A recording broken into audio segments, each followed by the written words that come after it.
Yo, people, welcome back to the YouTube channel. You already know what time it is. It's time for another all-you-can-eat Chelsea episode. It's been over 10 days since the last, and now we're back.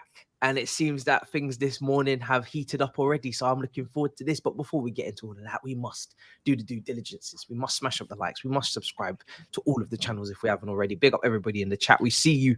Big up everybody in the chat. It's a good result to come off, a good performance to come off. Miz, first of all, brother, how are you doing? How are you feeling, man? Yeah, good, man. I did miss you guys, I have to say. I wanted to message in the group chat and say, lads, I kind of miss you guys, man. It's become sort of like a ritual once a week. But I also knew that Matisse was away with his missus, so I thought, let me not ruin all of this with some silly message saying, I miss you guys. I mean, he's got enough to worry about, so... but yeah, I wanted to say I missed you guys, man. I missed the live chat. So yeah, it has to be once a week, doesn't it? It really does. It has to be once a week. It does. It's good therapy for all of us, I think. 100%, and it's needed. Now I don't know who this child is in the bottom right. we gonna check IDs before you buy this Red Bull model. Before you buy this Red Bull model, bro. Them energy drinks to be was it 16 plus? How old are you?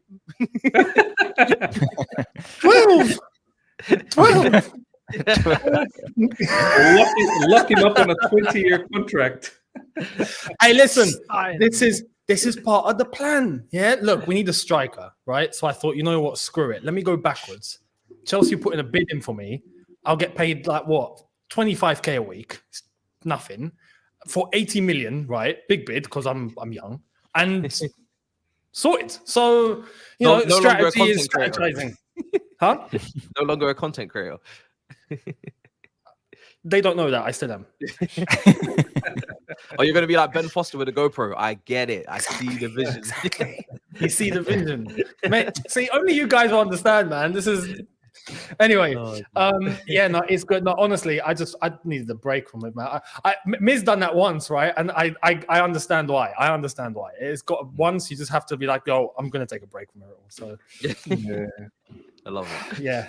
And maybe it brings luck to Chelsea. Who knows? Yeah, hopefully. We need something, bro. Everybody needs to do something. You know, just to try and change the balance. Baba, we're gonna see hair on top of your head next. That's the changing of the balance. Hey, how are you doing, bro? Nah, man. That won't happen even if we win the treble. It's gonna stay with me. It's my identity now. Yeah, man. It's good. Like what we were discussing before the stream started. Like we are capable of doing such good stuff, but for some strange reason, we don't do that. We are a spoiled child who can do well if he, concentrates on his studies, if he gives it proper time. But for some strange reason, he's out about with his friends, not listening to his parents. So we are that spoiled child right now who has it in him, but for some strange reason is not willing to invest time in his studies. So that is what we are right now. That's actually well said, you know. It's a great analogy. Brilliant analogy off the top. I think that's exactly what's going on. I really do. And for no particular reason. He also knows that he is gonna get left, right, and center if he does not do well in his exams. But still, he on a day before exams, he is going out with his friends. He's playing FIFA all night long. So yeah, messaging. Yeah. And it's a rich only child as well, because obviously we don't have a brother anymore. So I had to absolutely cuss a certain hue on Big Six for disowning the brotherhood. So we don't have a brother. We're definitely an only child. That's for sure. I've made sure of that after yesterday. Man, I mean, there's only one place to start before we get into all of the nitty gritty. As Younes would say, there's a lot of stuff going on the timeline, but we got to give a little bit of time to the performance. I mean, I don't know what that was. It was a great performance, but it was like proper Chelsea, and it was like almost a defensive masterclass. Like it was a really, really good. I mean, the last 3 away wins I spoke about on a video yesterday, all of them have been completely different. The Villa game was a blitz attacking football. Then the Palace one was like nasty frustration. We had to graft and grind it, get late goals. And then this one was like a defensive, really unifying performance. So 3 completely different away performances, but 3 positive results. I think I mean, I've seen some of Disasi's quotes since the game, and I don't know what's going on here, but considering how much the armband's in disarray, I might just give it to him today. French Terry. He's been speaking words of wisdom. He's really, and his personality is really endearing. I've said it multiple times this season, even with the little celebrations that he's been doing behind when other people score. Then he dives into the crowd and nearly flattens, the away end. I don't know how much he weighs, but he's not light. So them poor people that don't work out there nearly got absolutely destroyed. And then he puts in that performance, which is just, it's probably the best defender. It's probably the best centre-back performance of the season, I think, from anybody that's played centre-back this season. He's ridiculous. The blocks, the interception. So, I mean, what did you guys make of the match, I guess? Because it was a bit of a shock. I think we all had Chelsea to lose, and rightly so. I don't regret saying that I thought we'd lose, because that's exactly what I thought. Thought we'd get destroyed. Yeah, man. Like, I thought we were going to get destroyed as well. It was a good surprise. I'm very, very glad with that. It makes you wonder, where is this Chelsea on a regular basis? I think it comes. We've touched on this few episodes ago. It all comes down to discipline, right? It comes down to discipline. It comes down to application. That match was a very, very professional quality execution. Like, it was very methodical. It was very well thought. It was as if Poch, and I praised Poch so much after the match as well. Like, a lot of people were going off at him because of the subs. I actually said, you know what? I don't really blame him for any of the subs. Certain subs needed to be made. The only one that I could potentially question a little bit is probably Cole Palmer, because he has that passing ability to get you out of that. But take away that, I think Poch had a really good blueprint for this particular match. And then you laid it out to the players. Players really believed in it. And the execution from defense to midfield to offense, how we're going to try and get them. I was very, very proud about that particular performance. I think that's probably our best performance of the season. But I did caveat it after watching that match and when I did the review that I'm not going to fall for the last time, and say that we've turned a corner or anything like that. I have now seen this Chelsea do this and then flip. So I need to see this for the rest of the season. I need to see this level week in, week out. And I know there will be games where we may lose points, we'll drop points, we'll win, but minimize that. Make sure that doesn't become a habit. Make this the habit. This game against Manchester City. Now, I know every opposition will be different, but what I'm talking about is the discipline, the application. That's what I want to make sure is there every single game. So Aston Villa, as you said, Matisse, was fantastic. Crystal Palace, we figured out a solution in the second half and we stuck to it. We got the goals later on. And then the City one, it was, honestly, as I said, like in my review, I actually said we deserve to win. I know a lot of people will say draw was a deserved result. But if you look at some of the clear-cut chances, it was a lot more than what Man City did. Man City really had 2 clear-cut chances with Hairline, who missed.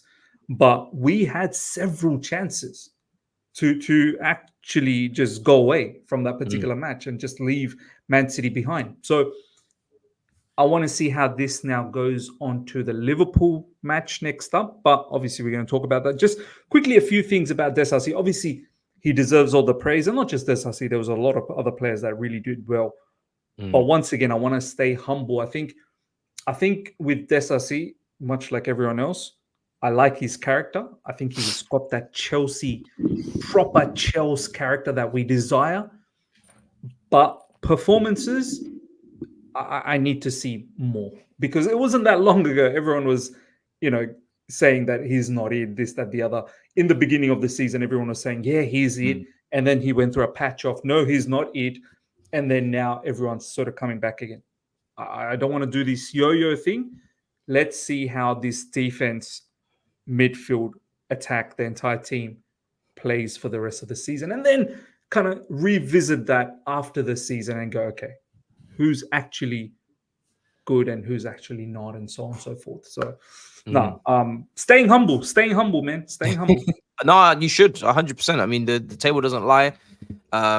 But it was certainly a very industrious performance as well, even from the midfielders. Younes, you had Gallagher pressing like a madman and winning the ball really in really good areas.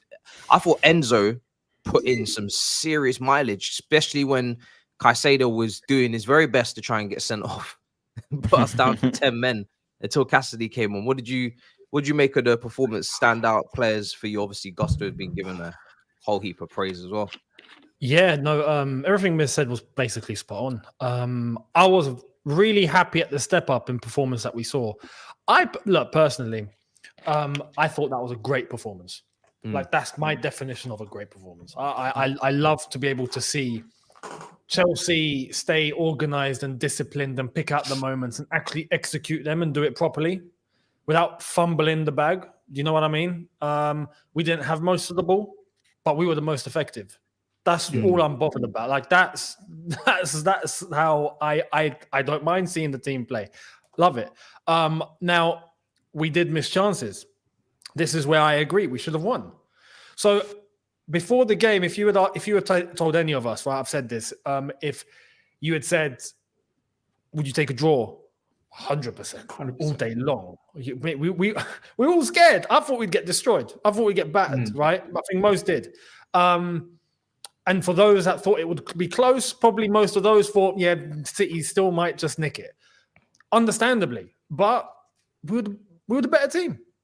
They had most of the ball, but we were the better team. Simple as that. And if we had put those chances to bed, two specifically, Sterling and Jackson, it could have been 3-0 at half-time, game, set, and match. Thank you very much. You know, without even doing too much. But being organized and being disciplined and being... Even the setup, Poch was spot on with the way that everything was set up for that game. Beautiful. And it's nice to see that Chelsea are capable of going to that side of the game when we have to.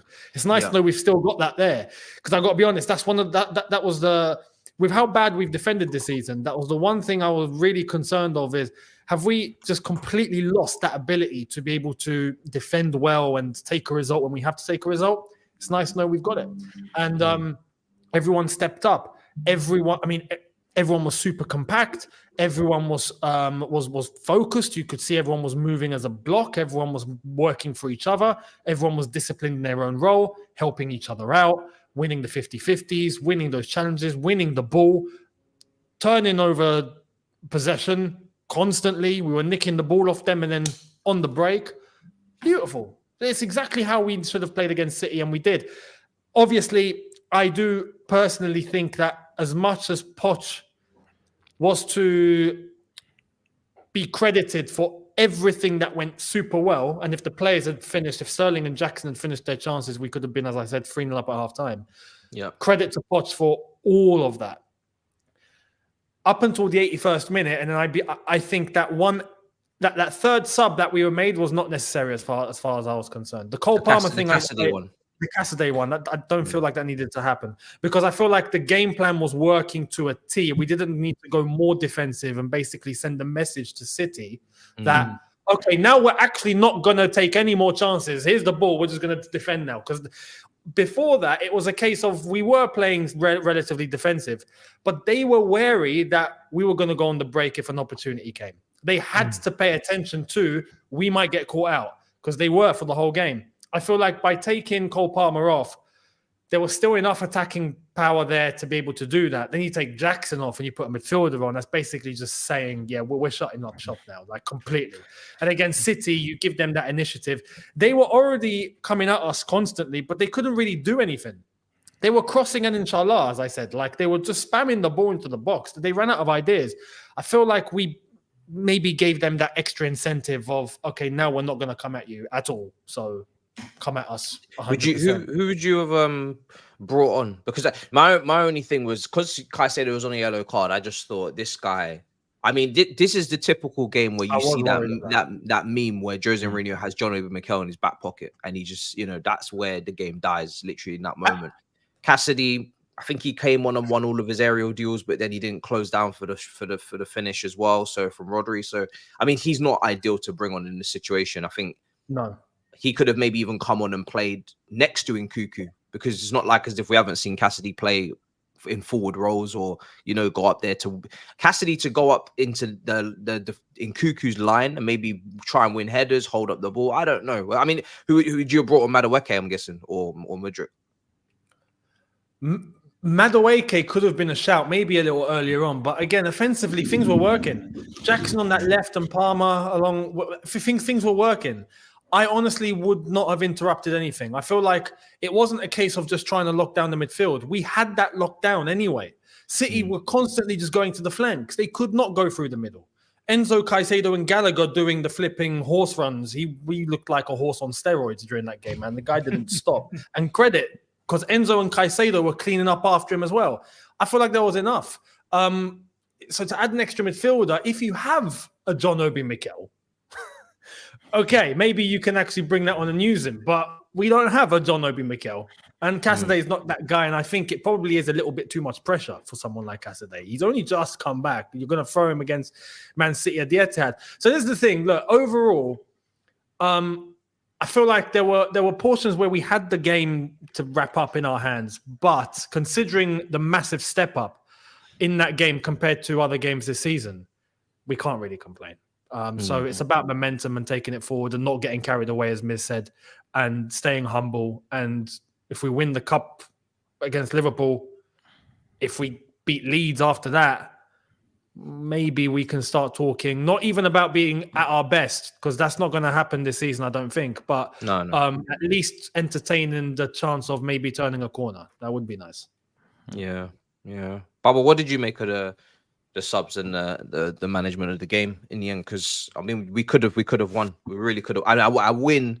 Obviously, I'm happy for the draw, but a win would have really, like, it would have been a statement. I don't know what type of statement it would have been, because nobody knows what's going to happen after.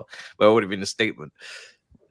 I to be honest, don't have many complaints, because if it would have worked, ultimately it was a deflected goal. Let's be honest. So yeah, we did not close Rodri soon enough and all of those things. But I personally don't have a complaint, because where we were coming from, if anyone would have told us before the game that you will have a 1-1 draw, I would have taken it with both hands. So it only stinks because we had so many chances to win the game.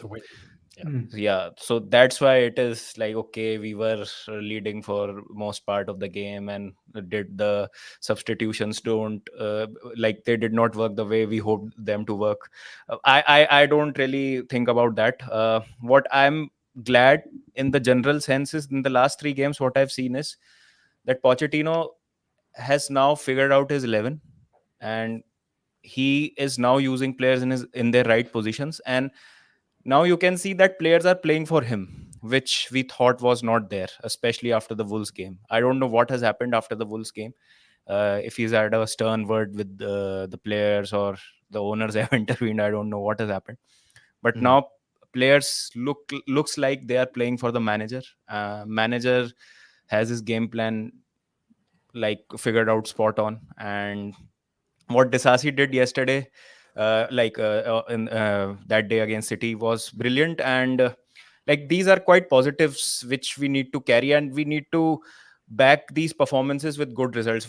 Earlier what was happening was, we used to perform good and we did not back those performances with results. We played well against Arsenal and lost to Brentford the very next match at Stamford Bridge 2-0. So right now we have been performing well in these 3 games. Crystal Palace performance was not that good, but we won the game, so that is what matters in the end. But yeah, as Younes said, that we won't be at our best this season, but we might consider that we might be turning a corner, and this is what we need right now. A cup win would be massive, because this team needs silverware. This young lot of players need silverware, and I always believe that the silverware, the trophies, always keeps a bunch of players motivated. So this could be the catalyst that we need to finish strong in the last leg of the season. So signs are looking good, but as Miss said, we need to be humble. Don't need to jump the gun. Don't need to get ahead of ourselves. Sunday is massive for us. I don't think so. Liverpool, it will matter to them much if they lose that game. But for us, that is everything this season. So because they are in the title race, they are still in the Europa League, they are still in the FA Cup. It is realistically our only chance to win the trophy this season because we don't know what we'll get after Leeds in the FA Cup. And the way we are playing right now, we are very unpredictable. So we are just one step away from winning a silverware this season, and it could be massive for us in terms of turning the corner. I think it's the most. I think this is the most important week under this entire ownership. To be honest, I really do, because I think this whole club, if I could think of one thing they need right now, it's a trophy. It's a really badly needed, and it doesn't really matter of the magnitude of the trophy, because to us as fans, I don't, but some fans might down it, or some rival fans might disrespect it. We've seen Man City absolutely walk it for multiple years and have that kind of build their momentum for the rest of the season. I'm not saying it's going to build our momentum for the rest of the season, because I truly believe we're inconsistent. I'd love us to be consistent, but then, they actually have to do it first. But one thing it will do is just remind everybody in the building, from ownership, top all the way down to bottom, down to Malang Sarr, who we're going to talk about at some point, that this is a club that has to lift trophies. I'm not saying you got to lift Premier Leagues and Champions League every season. You're not ready for that. You're not even in one of those competitions. But you need to lift trophies, because if this project is going to continue, you cannot be dwindling in mid-table and exiting cups. You gotta leave with something. You can't even be mid-table anyway, but you gotta leave with something. And for these players, for them to win their first trophy in many of their careers, a lot of them, most of them probably, it might just ignite like that match, and then the firework, explodes, and they understand, okay, this is what this is how we handle business. I think it's 5 Wembley final defeats in a row, or it's 6 including the Community Shield, I can't remember. But we are in a really bad run. It's not this group's fault, but it's a really bad run. It's a carryover for us as fans. It's all a weight on our shoulders right now. I'm not gonna lie. Every time we go to Wembley, something bad happens. It's a long shot from Tielemans. It's a penalty shootout. It's a Pulisic injury when we're looking good. It's just so often now that we go there and we have problems. So, and for Poch, I mean, this manager is literally known as a bottler. He's his even Harry Kane now is getting the bottler the bottler shouts again, because Bayern Munich are not handling their business, even though I don't think there's really much more he can do. I know he missed a few chances. I still take him, but he needs to get that monkey off his back as well, desperately. If he loses this, and I've got it in the title, it's almost like he's fighting against the Spurs gene this week. He's fighting against the Spurs gene, because the narrative building around this final, unfortunately, is a lose-lose situation right now. Because if we beat Liverpool, it had everybody injured. You played against the B team. If you lose, it's like, whoa, what's going on here? Now, everybody knows we've had injuries all season. The amount of injuries Liverpool have right now, we've had that for every single game, probably this season. Maybe there's been a dip here and there where we've had a couple more players available. We've had injuries all season. So, but we know that's not going to work here. This is Klopp's last year. The media are ready. They're lining up their cameras. They can't wait for this final. The referee, I don't know if he's going to be on a madness too. We are fighting against more than Liverpool this weekend. We are fighting against football. We are fighting against football. And the type of performance that we put in against Manchester City, and the type of concentration levels, that is the level of performance. And I'm pretty sure that's probably the approach as well that we got to take in this final. And it's got to be the same performance replicated, only more clinical. And if we can do that, we can win the final. We really can. But if we play how we played at Anfield, on that big pitch, which was not long ago, Lord heavens, we will not see the light of day. That will be the last time we step outside, because I tell you that we won't hear the end of it. So, because it will be the 3rd time Liverpool beat us as well in a row in finals. There's a lot going into this. It's Klopp's last season. It's supercharged. And now the injuries for Liverpool is just an extra layer of storyline to add. It's a real that's why I say it's the biggest week for this ownership, because and just for this club and the manager and the team, because it's a real good opportunity to not. I don't think you can get away with the season with a winning of this competition, but it does put you in Europe, even though it's a bit of a nasty one. But with the players that we have, some of them could actually do with the experience. So yeah, man. Miz, are you nervous for the week ahead? Because we're doing an all you can eat Chelsea quite early. I thought let's get the top of the week. Not nervous. It's more I want the lads to just play with some pride, man. Like, you know, say to yourself, like, I can just picture if it was, let's say, someone like Jose or something, he would have just said, lads, you're not losing this one. Like, no matter what happens, you're not coming out of this as losers. Like, I just want them to feel that way, that whatever happens today, we are not coming out of it as losers. That's the mentality I want to go in. Like, I want to already picture in my head that we're going to win this. Because as you guys said, you know, we've lost enough to Liverpool. Do you know what I mean? Like, we've lost enough. Enough's enough. Like, it's time to... It could be fourth final if you count the Super Cup as well. Exactly. Oh, yeah. Super Cup was against Liverpool as well. Yeah. Good one. 2019. 2019. Yeah.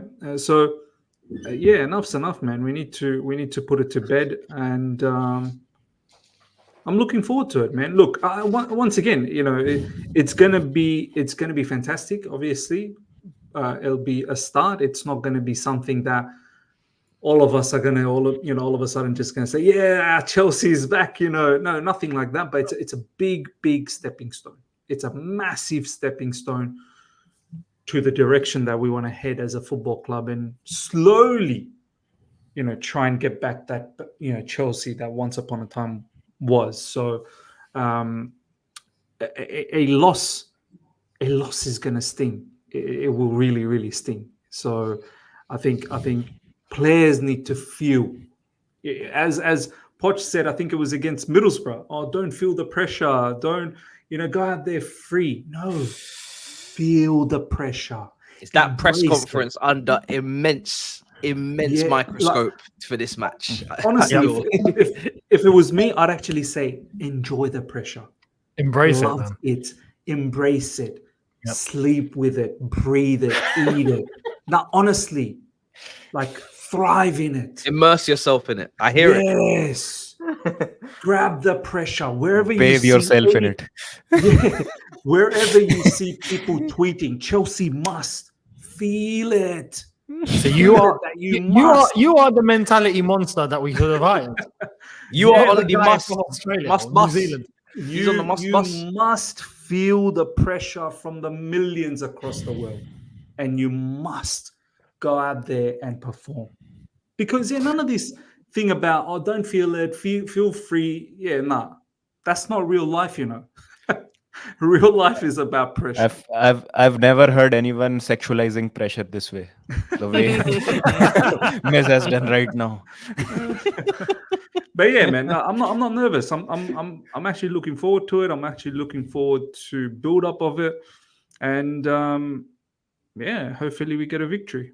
I know when you start typing them watch along details into StreamYard, I know the nerves will be coming soon. Yeah, well, it's too early in the week. I caught you too early in the week. Yeah.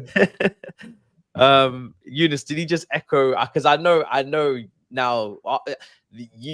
You're this close. You're not going to be playing. I'm looking forward to the press conference reaction, because I know that Pochettino on this presser needs to speak the right words. Middlesbrough, I didn't like what he said, but I was like, okay, maybe he's trying to take the pressure off the team in terms of, like, he doesn't want them to go in thinking that they've won it already because it's Middlesbrough. I'm not going to lie. You cannot waffle in this one. You cannot waffle. You must lay down the gauntlet from get-go. Because one thing about Mourinho, that when you reference Mourinho, I always think of his prime. I think of press conference. Before we even stepped on the pitch, this guy was already at it in the presser. And he was almost setting the tone of the game, setting the tempo of the match pre-game. Now, Pochettino doesn't really spark me as that type of guy. He's more of a Lemons kind of guy. But I would love just for this game, because it is Liverpool, it is a rivalry, it is Klopp, it is, you know, we've got injuries and narratives and medias and everybody against Chelsea. And it's one of those games where, I'm sorry, you have to feel something. You have to be that guy. Like, I don't ask for the screaming and the shouting, the running into crowds, the Conte barking. I don't ask for it often. But this game, you don't be sitting with your legs crossed on that bench. You don't be sitting on that bench, not barking instruction. You must bring all your energy. You, Seb, Jesus, the whole staff must be ready for this fight, because this means a lot, man. It's not a joke. It's not Tottenham around here where it's like, I speak about the Spursy gene. You can't get away with finals just being lost. Like, we remember these. Like, it's not normal. Well, it has become normal, and this is the problem in at Wembley. But it's not something we take lightly. We don't come here and say, oh, we compete and we see what happens and we hope. And no, we don't come here to hope. We come here to win. This is all it's about. I don't even care how, and like we saw with the City game, I don't care how you do it. You could be the biggest mercenary, biggest shithouse you want. Do whatever you must. I don't care how you win this. I'm not interested in any patterns. I'm not interested in any build-up. I just want to win the game. Whatever you think you got to do to win, please do so. You know what I'm saying? That's got to be it. Did I just kind of speak for you there? Yeah, to be fair, yeah. Look, when you mention the presser, for example, and what we're gonna hear and all of that, absolutely. Look, it's a different atmosphere for this one. You can speak one way for the league games. When you're playing a final, it's different. And for this crop of players, they're all young. We only have a few that have actually won something. You know, there's the ones that are still here from our Champions League winning team, and there's maybe Cole Palmer, because obviously he's won this competition, hasn't he? Like, he probably won everything at his young age. So look, there's, apart from those guys, we've got a load of players that haven't lifted anything in their lives, right? Yeah. And it's the perfect way to be able to try and bridge that gap and give them that sense and taste of what silverware is. So that's where this can benefit us going in the long run. But going into this game and this press conference, as you say, look, when you mention like a Jose, you just have this sense of security. Do you know what I mean? Like, I know, for example, as you said, the press conference is about to begin, and I already know, like, yeah, he's got this. Calm. Yeah. And rightfully, I always remember one quote when it's about playing a final, which always sits with me, and that's funnily enough, after we won the Carabao Cup final in 2015 with him, right? And against Tottenham, beautiful day. And he said, finals are not to be played, finals are to be won. Simple as that. So that needs to be the essence of going into this game, because realistically, look, with this young team, we have to be honest. When's the next time we're going to reach a final? It's a big question mark. We actually don't know. Whereas before, you'd have the sense of, next season, I reckon, we'll have one at least, maybe two. And do you know what I mean? There's just a sense of confidence. But with this, we actually don't know. This could be the first of many. This could be the last for a while. We don't know. So you have to seize it. It's like they're trying food for the first time, certain food. And we need them to like what the reaction is going to be. Yeah, we need them to like the food, get addicted to the food. Do you know what I mean? This is important. Yeah, exactly that. So absolutely, I'm looking for Poch to start the mind games specifically. And why? Because it's Liverpool. If this was anyone else, I'd be a little bit like, okay, you know what? If he takes a bit of the calm approach or whatnot, as long as he's really nailing it with the players, cool. But you have to understand, the media and this country at the moment are all about Klopp's farewell do. And this is the first stop on the way to the end for Klopp. And this, that, and it's all Liverpool. Mate, listen, we've been there before. We've got to do it again. Let's go in and wreck this party. Destroy it. Yeah, destroy it. The same way we did it when Dembaba scored when Gerrard slipped and we wrecked the party. It's the same way this weekend. I'm sorry, but we got to wreck this party, because there's this whole bubble in the media talking about Jurgen Klopp, and I understand it, I get it, but Chelsea have an opportunity here to really stamp themselves and make a statement. So it's a chance for this young team, and I hope Poch in the press conference can start the fixture and focus on that and try and really dig in a little bit and get under their skin. That's an important thing to try and give some confidence to the team too.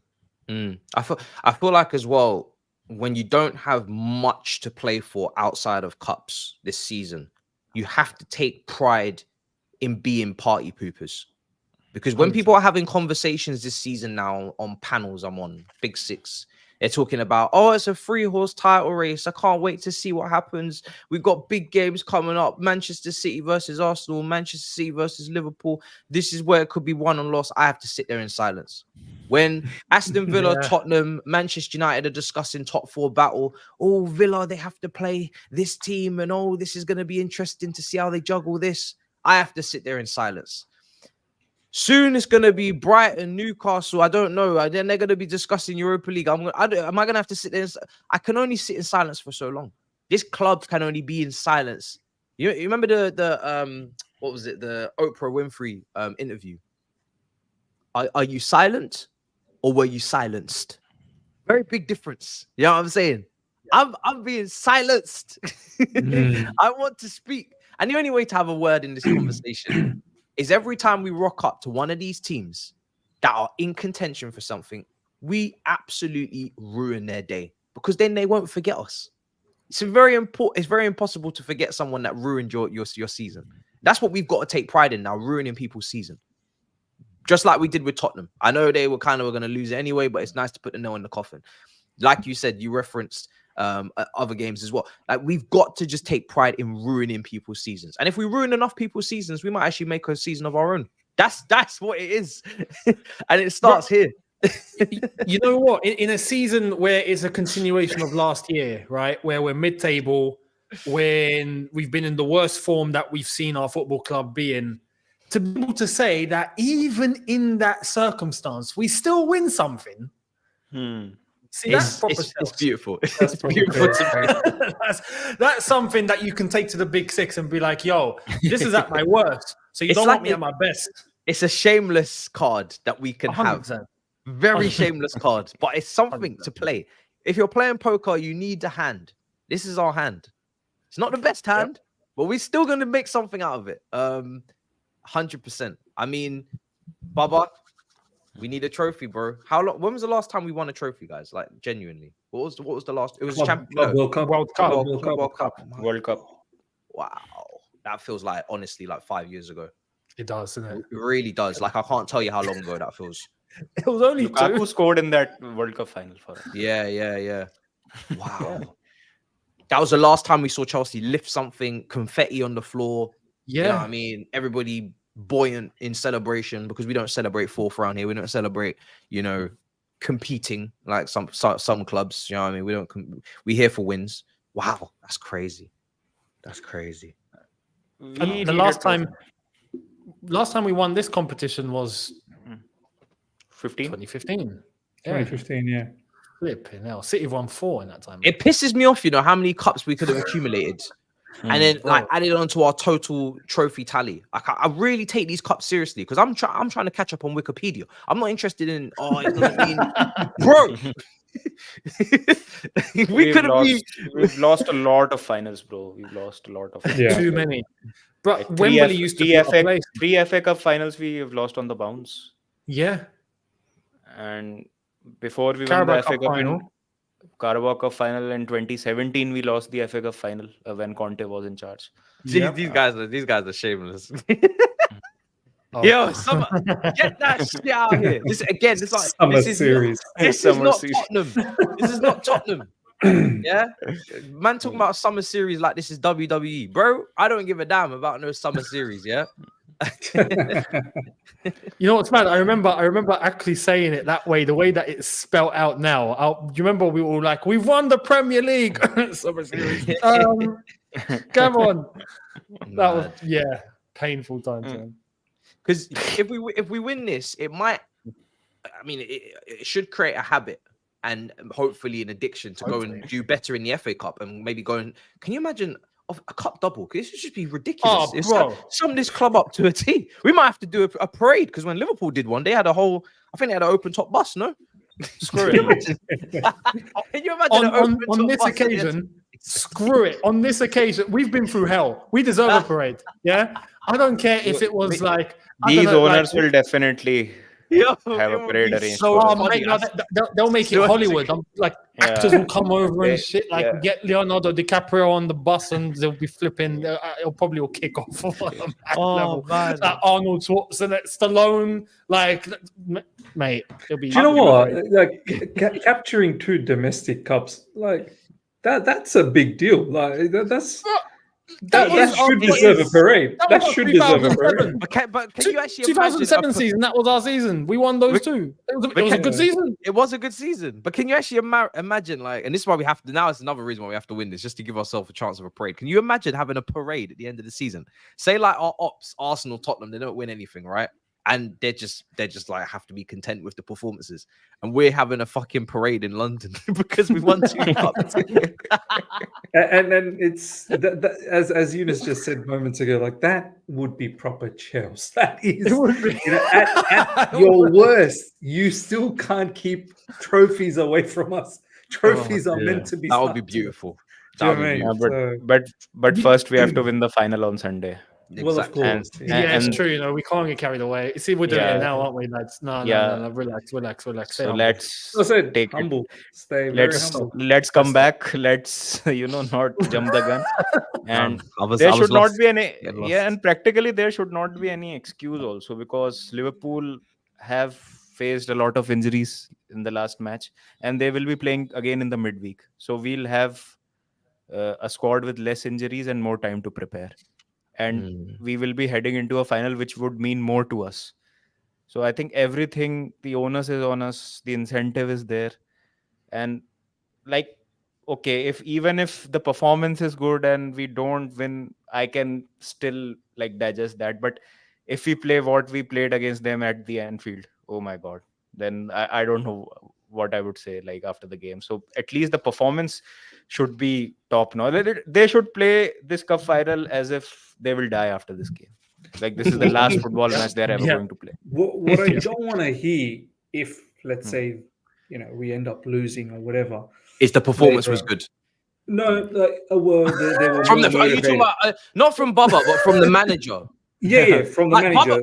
Bubba and us can say that, but you don't want to yeah, hear the yeah. manager. You don't want to hear the manager be like, I don't know. It's like a strange one. Like I don't want us to kind of accept The XG was. No, I don't want us to accept the runners-up medal. Do you know what I mean? I want us to be pissed that we Yeah. have it and be like, I'm fuming. Like we really want. I don't know. I just, it's a final. Do you know what I mean? I don't want to hear about XG today. the one line that I will not tolerate if we end up losing, and if The boys gave anyone, everything. the players or the manager or anyone, if they say, "Oh, but they wanted it more, they were more motivated." Oh Lord. Let me point out. We all know the fairy tale of Liverpool and Klopp leaving, and they want to. I think Saeed's got a hashtag, right? Do it for Klopp or something like that. Yeah. So we all know their story.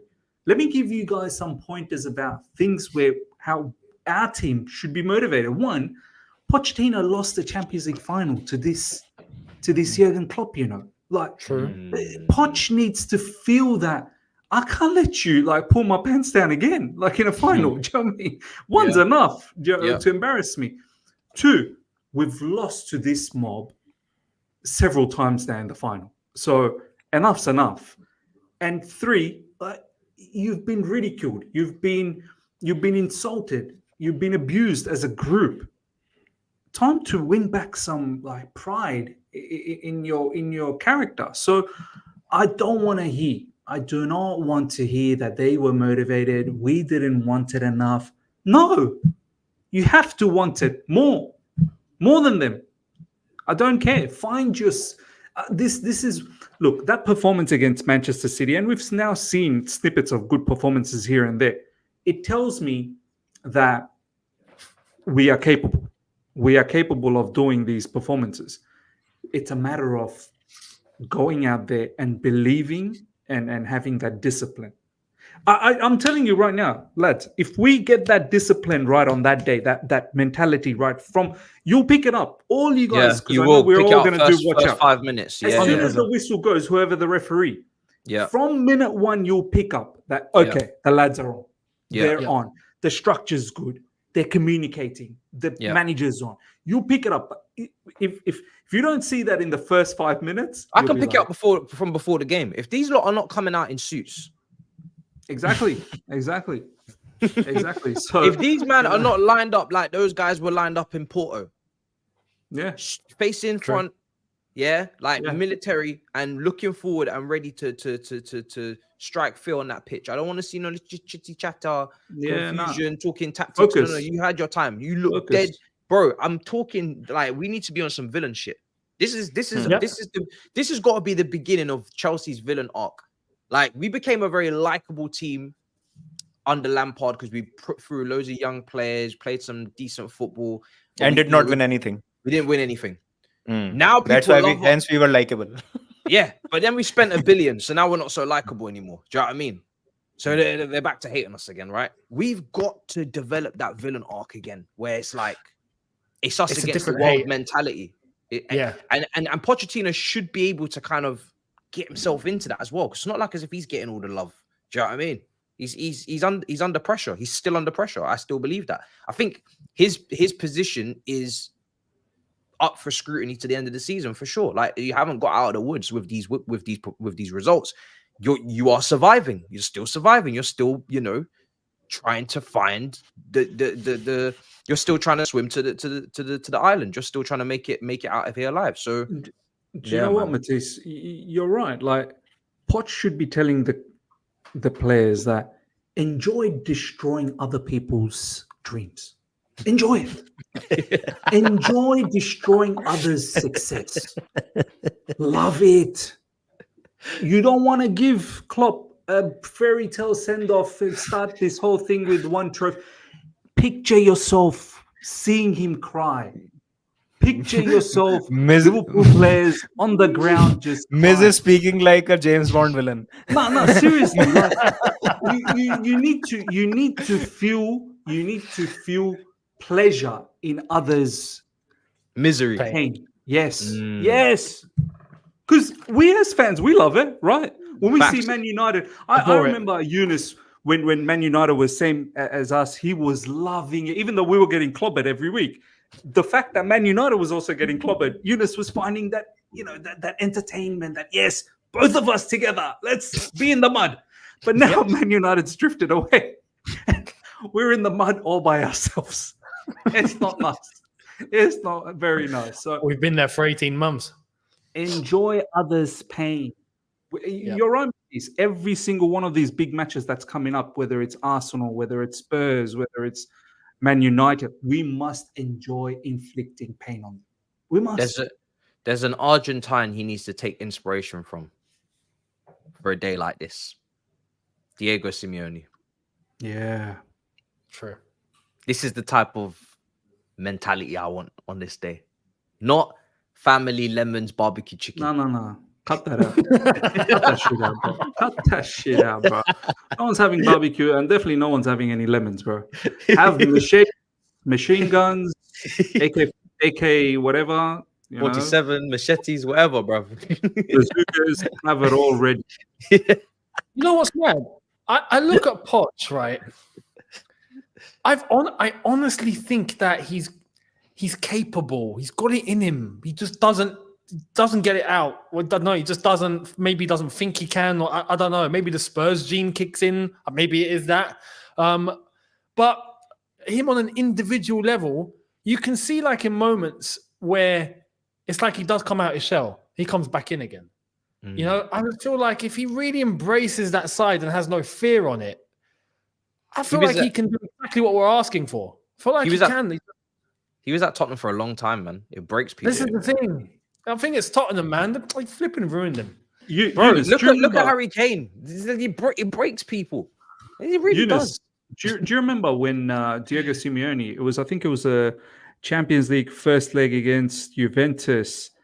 which they ended up losing because Cristiano Ronaldo did a madness in the second leg.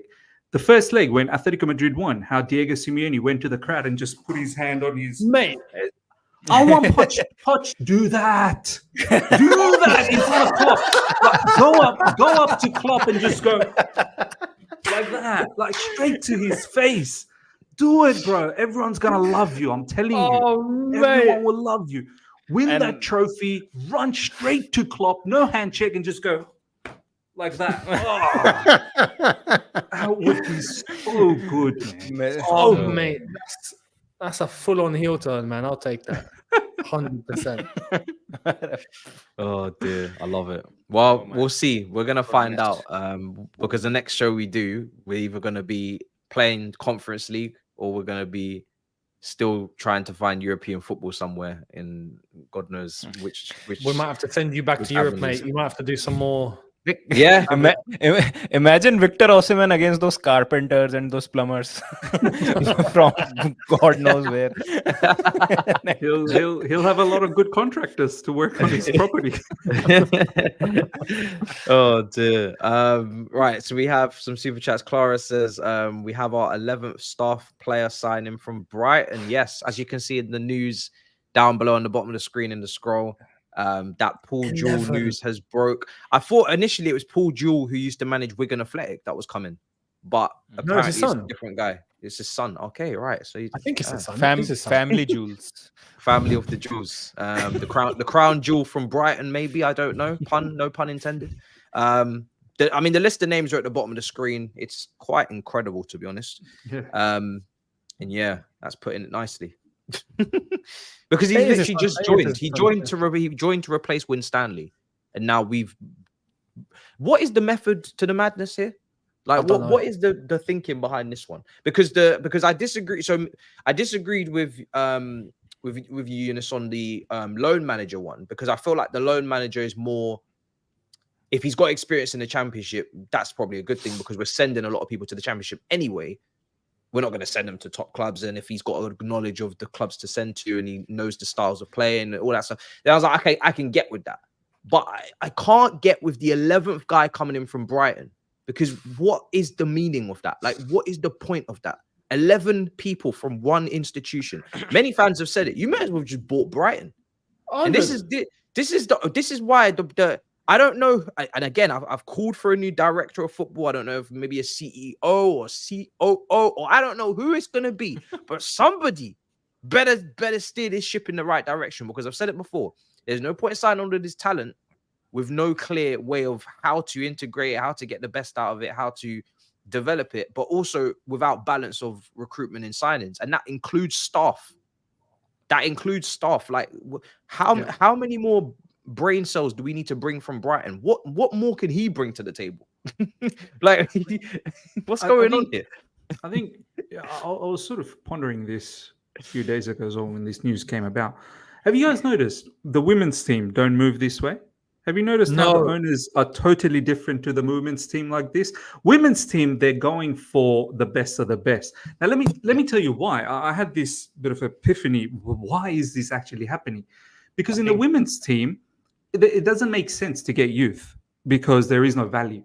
It doesn't make any sense to go out there and scout the latest talent, 15-year-old girl that is going to become the next Sam Kerr or whatever. But in the women's there's no money team, in the women's game. There's no money in it. The only way how is there money is you got to win. You got to win. That's the only go and way. win the Champions League. You got to win all of that. That's where the money. Go get the Leon manager. Yeah, 100%. So go and get the Leon manager. So focus on the word money here, right? Money is the center point of everything. In the men's team, money can be earned in many different ways. It doesn't necessarily have to be through winning, right?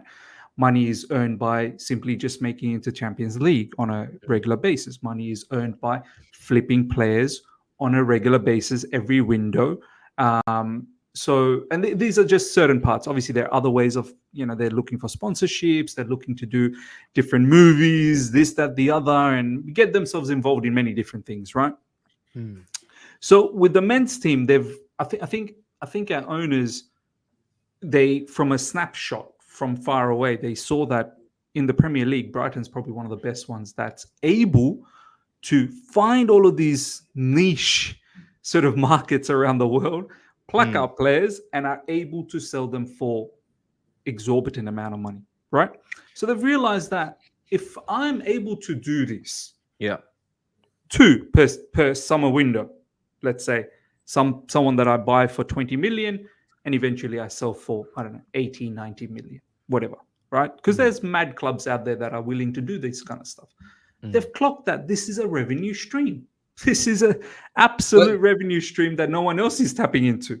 So the thing, I agree with that, right? But this is why I don't get why there's no balance, because you've also got to look at other clubs like Man City, who may be fiddling about with their numbers. We don't know. But anyway, clubs that win, that get to latter stages of competitions, prize money, TV money, sponsorship money, they also make the most money. So I have no problem with you scouting Angelo. I have no problem with you getting Andre Santos, because I like to see talented players signed on low fees, because we don't want to see in 2 years' time we have to go buy them for 100 million when we knew about them. That was a criticism of maybe other ownership or other scouts. So that's not a problem. I've said it before. We've signed a lot of talented players. Petrovic, Gusto, Jackson is good value for money. They're saying, Højlund obviously same goals now, but he's double the price, like literally double the price. We can go on, but you've got to balance that with players that are also performing at the top level, if you can, so we can actually win trophies and be in top level competition. How much money are you going to lose from being out of the Champions League? Because that money that you're losing, you're trying to recoup in selling players that are making you're not making as much money as you can. You're actually, what's the saying, cutting off your nose despite your face or something, right? I think this is the issue, Matisse. This is where they do need to find somewhat of a middle ground. They thought the team that was assembled last summer was good enough to get to Champions League positions. This is where it's kind of sort of reality check is happening that, oh, wait a minute. I thought we assembled I thought we assembled a good team to reach that. So I don't think they're going to deviate away from this plan. This is still their main plan. But in the upcoming summer, we may see a little tweak here and there where it's still going to be a youngish player, but a young player that is supremely talented. Let's just say. Do you know what I mean? Not like completely no one knows about. Nowhere. Out of nowhere. They may seek for, but at the same time, I've always said in recent times of Klopp, there's 3 criteria I feel like it has to be met. 1, your transfer fee cannot be huge anymore because of the amortization only capped to 5 years. So we're not going to be going for 100, 150, 100 and whatever million anymore, because back then you could spread that out over 8 years, 9 years, whatever, right? Now you're only limited to 5. So that's one thing. Transfer fee, I think, watch out for that in upcoming transfer windows. Probably not going to do large transfer fees. 2, wages. We're not going to be paying anyone above 150k. And 3, that whole the ratio. So if you've got someone that is worth a lot, their wages still got to be small. So say for example, Victor Gyökeres from Sporting Lisbon, I think he's got a release clause of 100 million. Yeah. But you're not going to give him more than 100k. You're probably going to give him something less because he's probably on peanuts over there in Sporting. I don't know.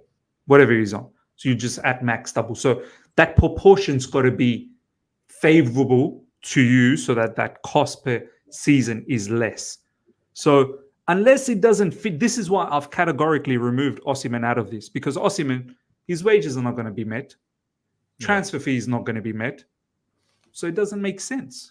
So we've also got to be real. We're not going to be spending, I don't think we're going to be spending anyway, like huge amounts or reckless amounts, because we're still trying to make sure that we comply on FFP. And it's going to be an added thing to make sure that we comply with UEFA FFP. If we were to win the Carabao Cup, we make Conference League. That doesn't generate too much money, but you're now having to adhere to UEFA regulation. It's a big point. Yeah. And that's even stricter. So it's, I think, only a certain amount in terms of a budget that we're going to have to be able to spend. Maybe this is why they turn to flipping Brighton and whatnot. But at the end of the day, look, it's just Sesko. it's not a solution, because when you look at Man United, for example, they brought in Omar Barada, right? Who has come in straight away and understood exactly that there needs to be a balance between the two. I actually agree. I agree that you can generate more money by being successful. You can, obviously you can, right? Everyone would know that. But it's whether for the owners or the direction that we're going in, whether even not playing that football, if it's still going to generate enough for them to be satisfied with, right? So we're still making decent profit, and that means we're on a good path. Cool, right? Maybe the trophies will come later. We'll get there. But for me, when you're starting to go to Brighton and these sort of teams, and you're literally just hiring everyone from that sort of level, I honestly believe you're only going to get an average result. So it's 2 + 2 = 4 in this instance. I just don't think that this is going to be the click for us to be able to actually go on to start winning things. You have to compete at the highest level. Is there a history of Paul Jewell being at Real Madrid or being at Juventus or being, well, maybe not Juventus because they're always getting in trouble? That's his dad. You mean Sam Jewell? You mean Sam? Sorry, Sam Jewell is his name, right? Sam. Yeah. He's the loans manager. So. He's the new loans manager. So no, Sam. No, not Sam Jewell. Who's the new loans manager? This guy's coming in as head of new head of multi-club model. He's head of the multi-club model.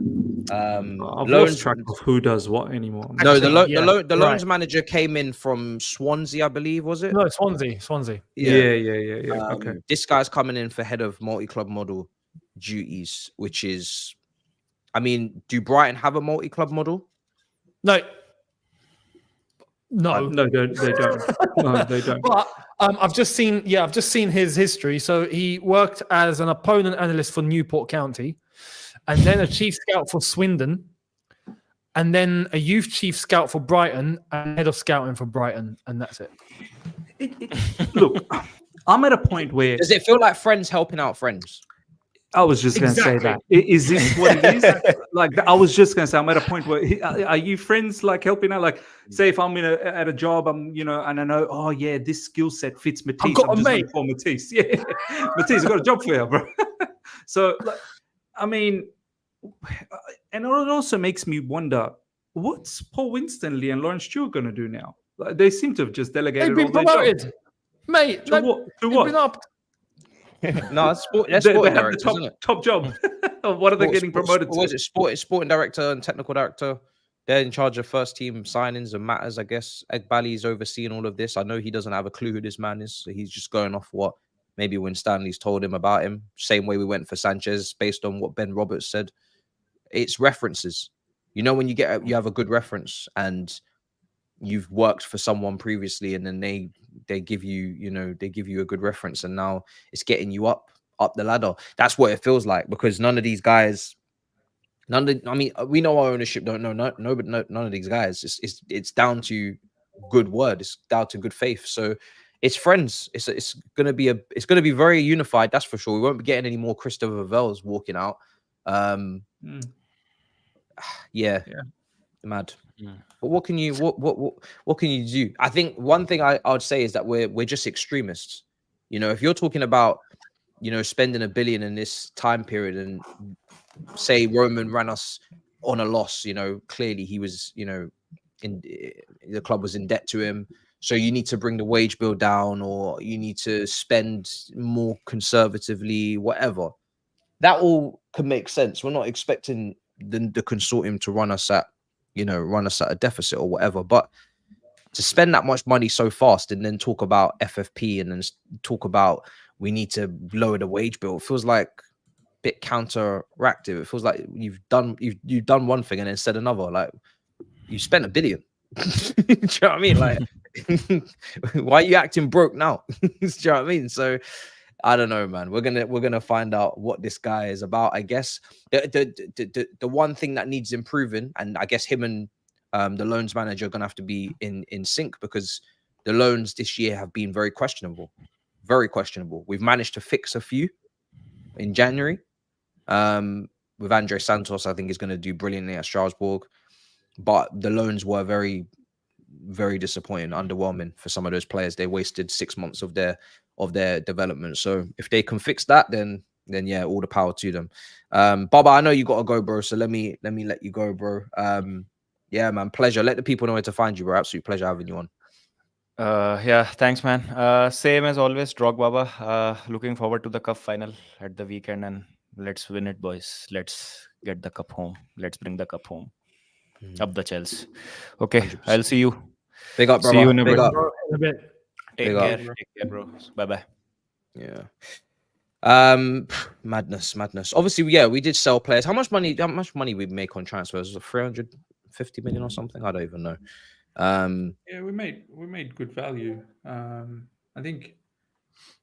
Yeah, we made quite a lot. We sold heaps last summer, man. Yeah. I think it was around that number. Yeah. Probably averages out to about maybe 250 per window we've spent, something like that. But I think, do you know what? Net. Younes made a very good point a moment ago. Someone actually alerted that to me.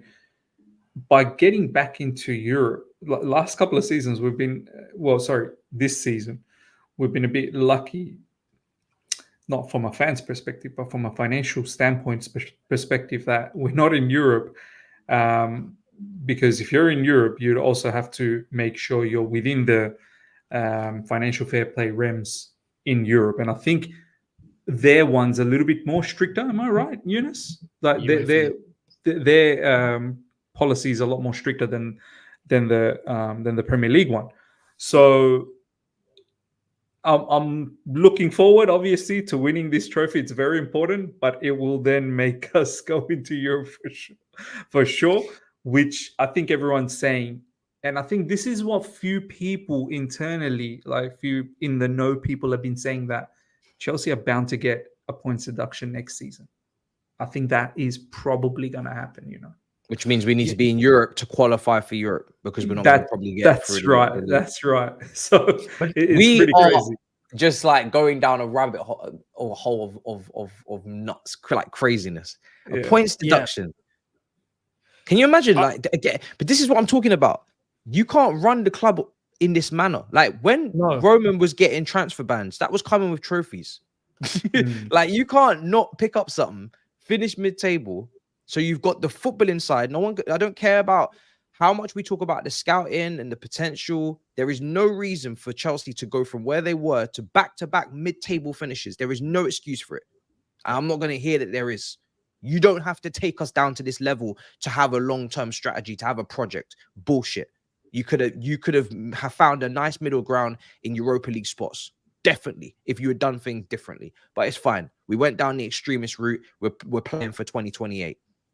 Then to get it wrong off the pitch and have us with points deductions, I'm sorry, that is just ludicrous. Can't happen. Cannot happen, because then otherwise it's a categoric failure from ownership from the jump. You're first, like you have failed, but this is like beyond laughable. This is like the scrutiny we will face if we get a points deduction will be monumental, and it will be deserved.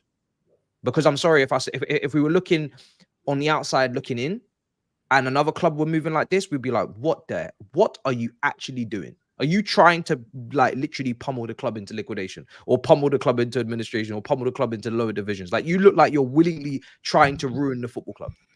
That's what it would look like.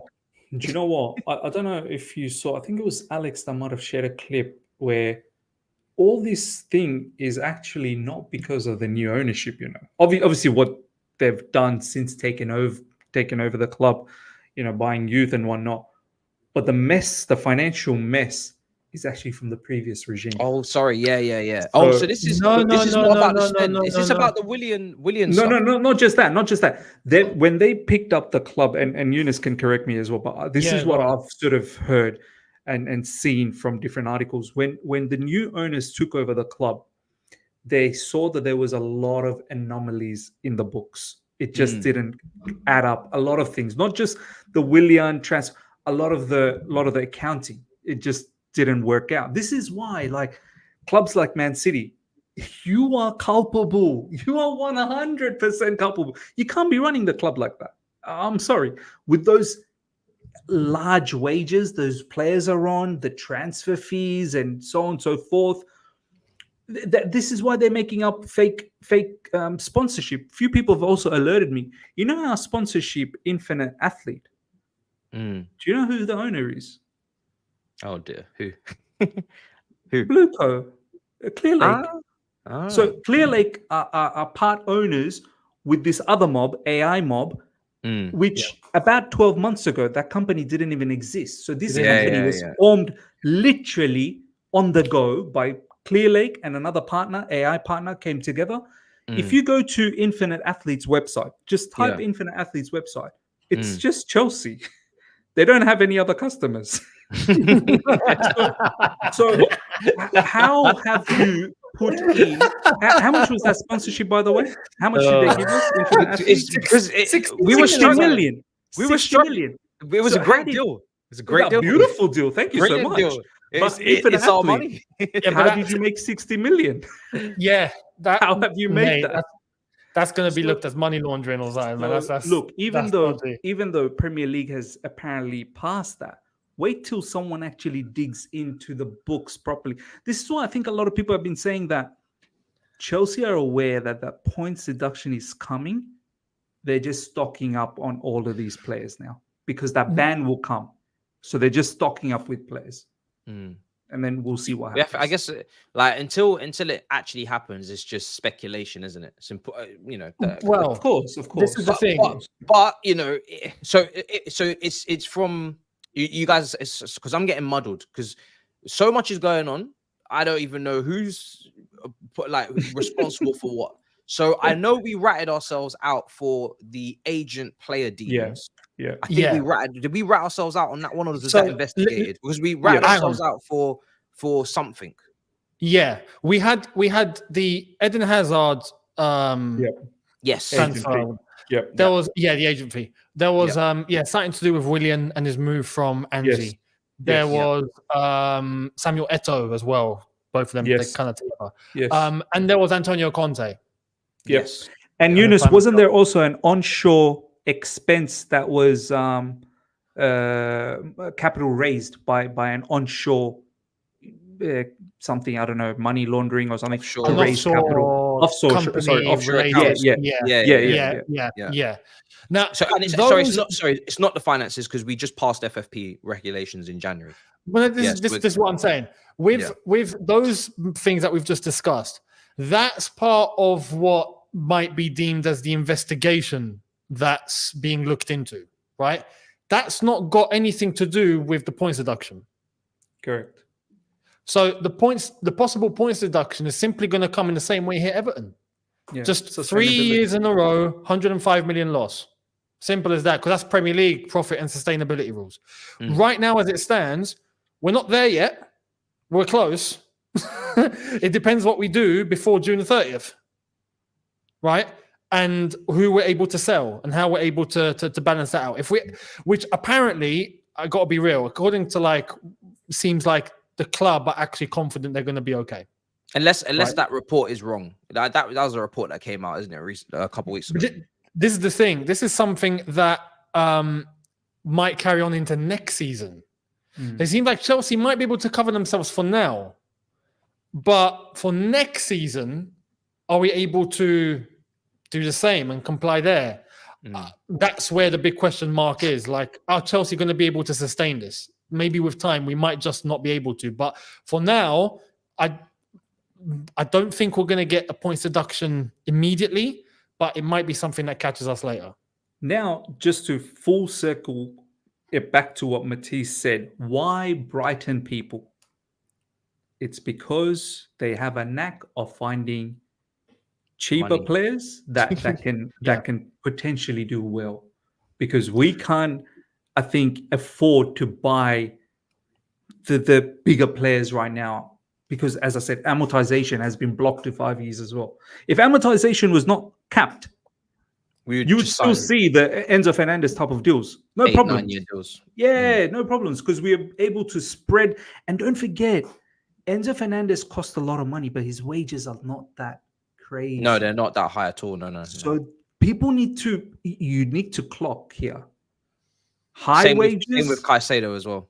He's on nothing. Exactly. All of these Caicedo is, I think, just close to 150k. I think he's the max. He is was on making 150. not much at Brighton, yeah. Exactly. So this is why, as much as a lot of people want Conor Gallagher, I think Conor Gallagher is gonna go, man. He has to go. There is no other way. He's in control. He's in control. Yeah. If Gallagher, if Poch stays, I don't think Gallagher goes because Gallagher gets the game time. Yeah. And he gets the armband every now and then as well. If Poch goes and a different manager doesn't favor him or is a little bit more willing to give into the board's demands, I think this is what we spoke about a few weeks ago. The board is going to have to force Pochettino to not play Gallagher if they want to get into these heated contract disputes about, oh, we want the pure profit and it has to be before the 30th of June or whatever. I don't know.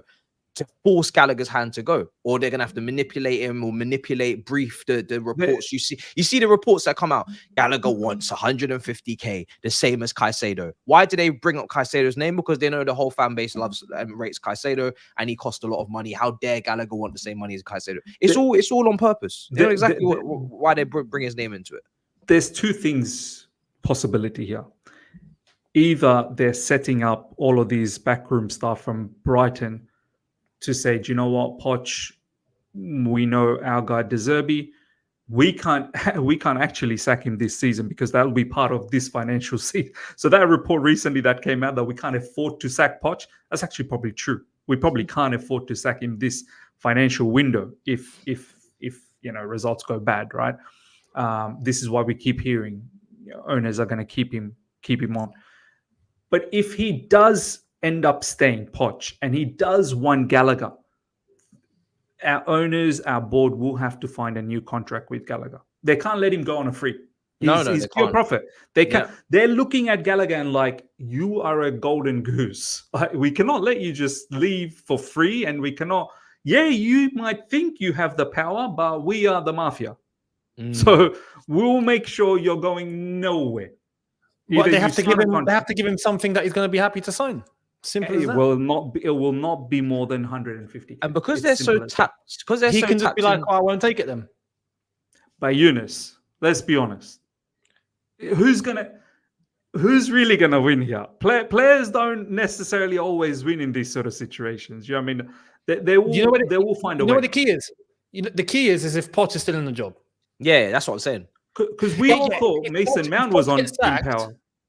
Huh? No, but so we also Mason Mount was in power, but we ended up getting 60 million. No, but that was different. Like things went genuinely left between like him and the club. Like it got to a point where I don't feel like even he was like, I'm staying here. This is just forget this. But the thing is, but with Gallagher, there's nothing wrong between him and the club at all. And as long as Poch is there and he's playing, he's got nothing to change. Now, if Poch disappears and now he's got questions, am I going to play? Maybe the new manager doesn't really. Maybe it's best at that point he starts thinking. I would think that there's a chance that he might just go, okay, I'll be sold. But if Poch is here, keys are with him.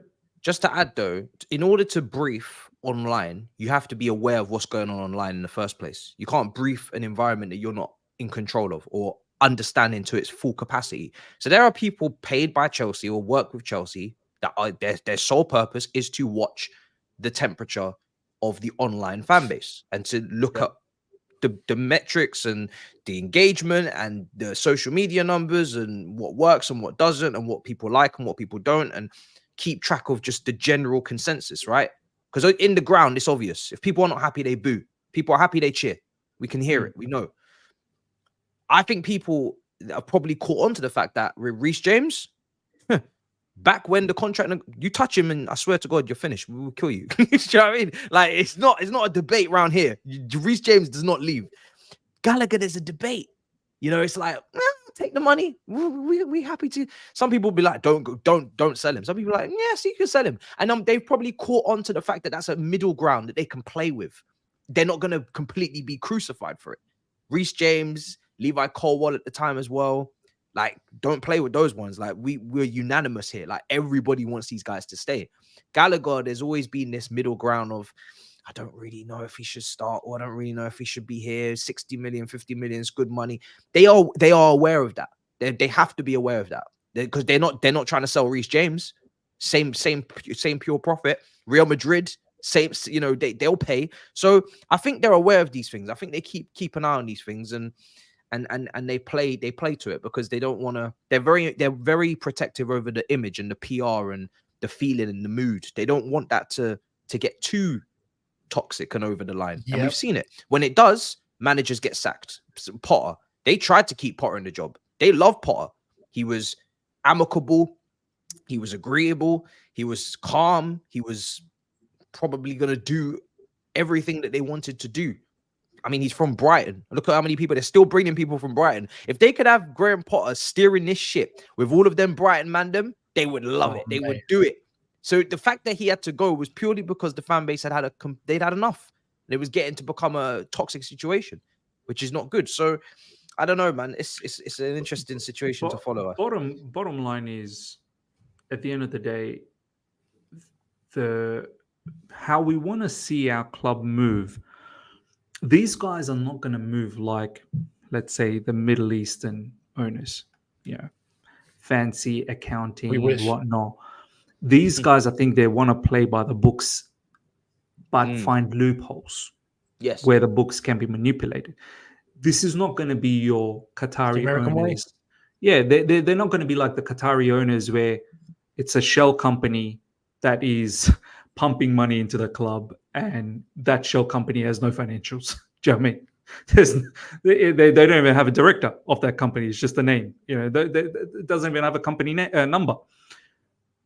Same with the Man City stuff as well. This is why these owners, they're looking for more revenue streams. They're looking to upgrade the stadium because they want to try and do things in a legitimate way, move in the legitimate way, much like probably what Liverpool does.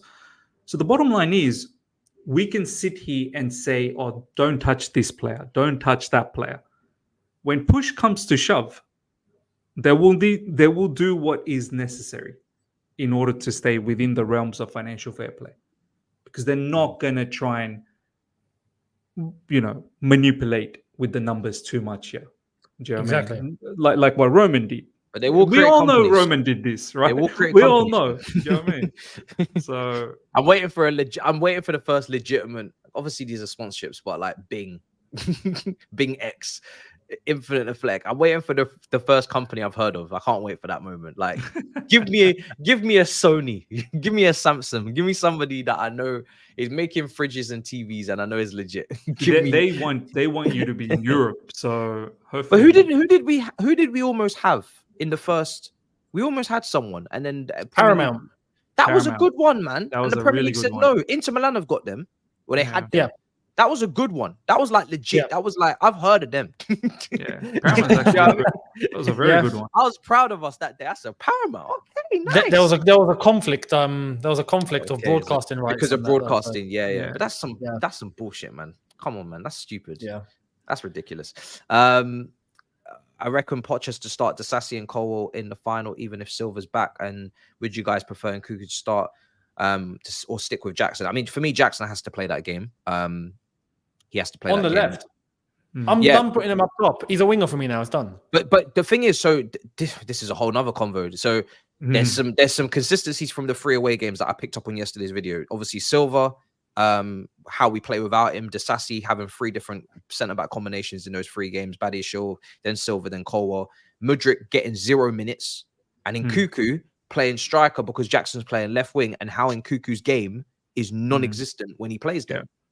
I'm not just talking about the last game where the system was basically a carcass. I'm talking about just in general. Nkunku up front is not the same Nkunku.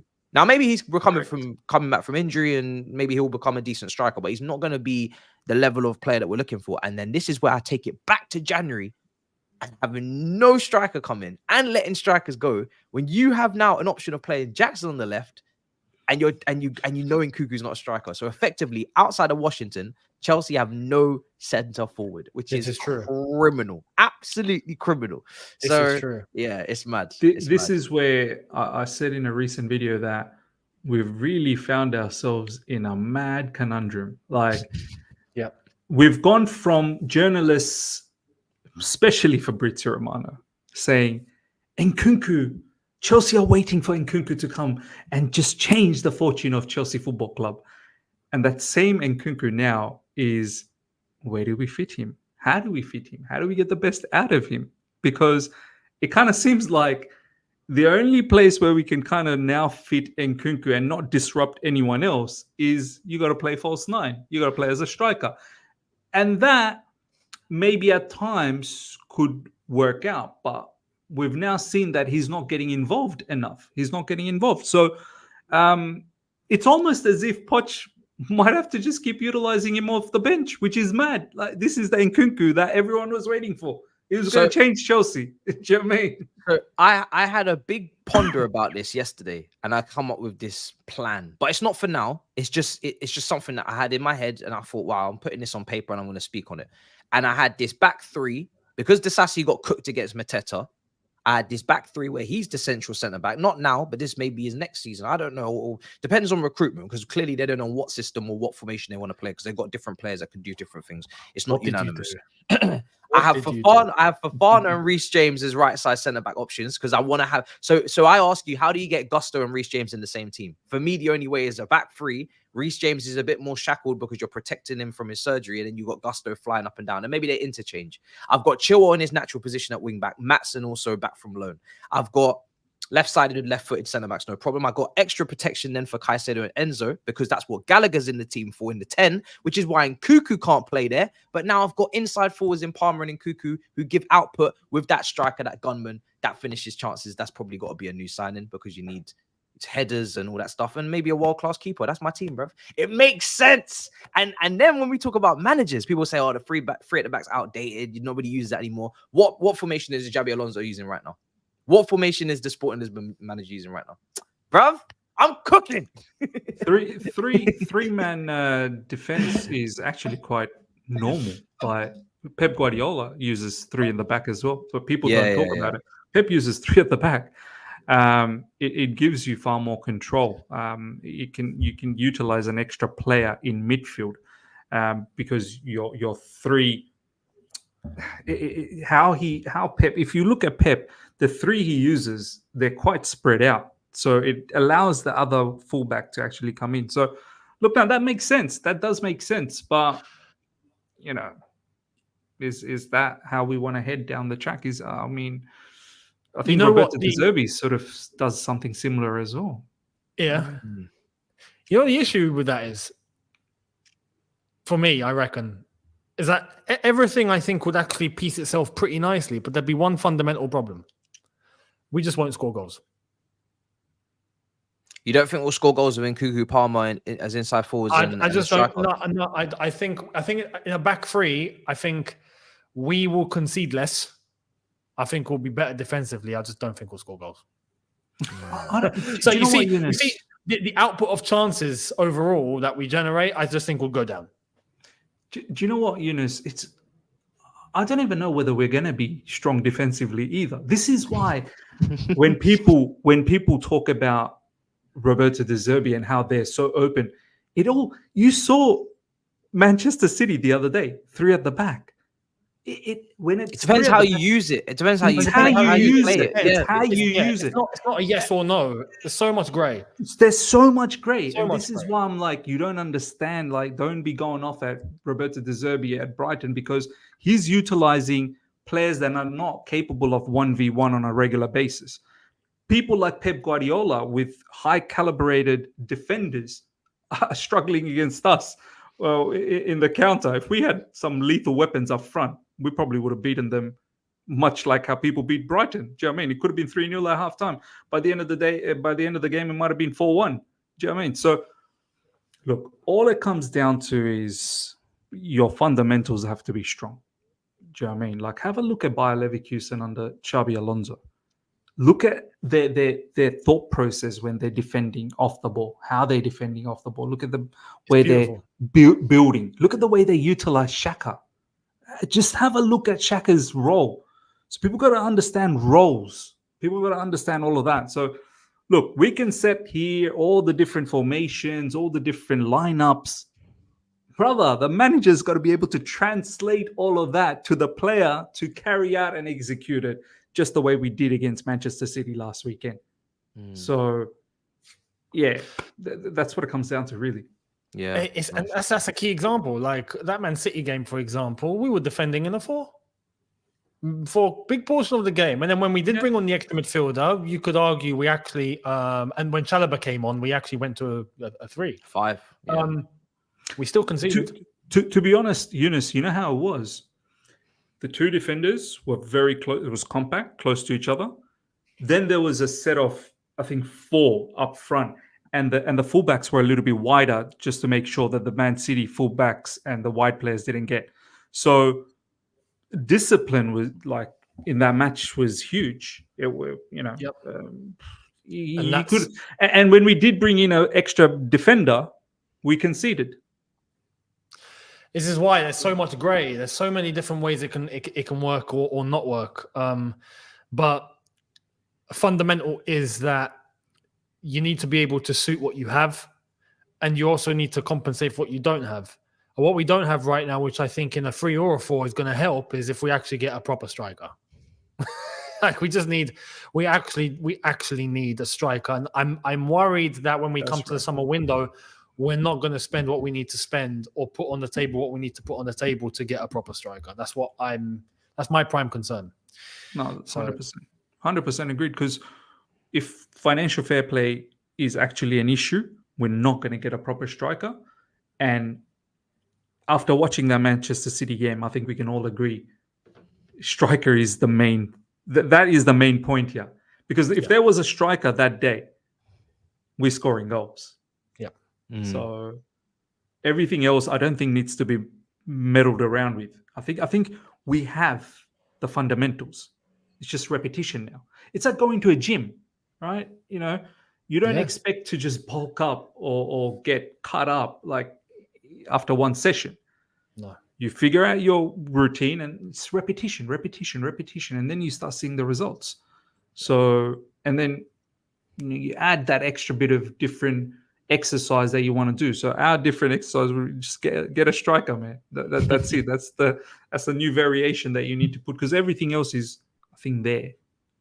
I don't think the wingers I'm too sorted on.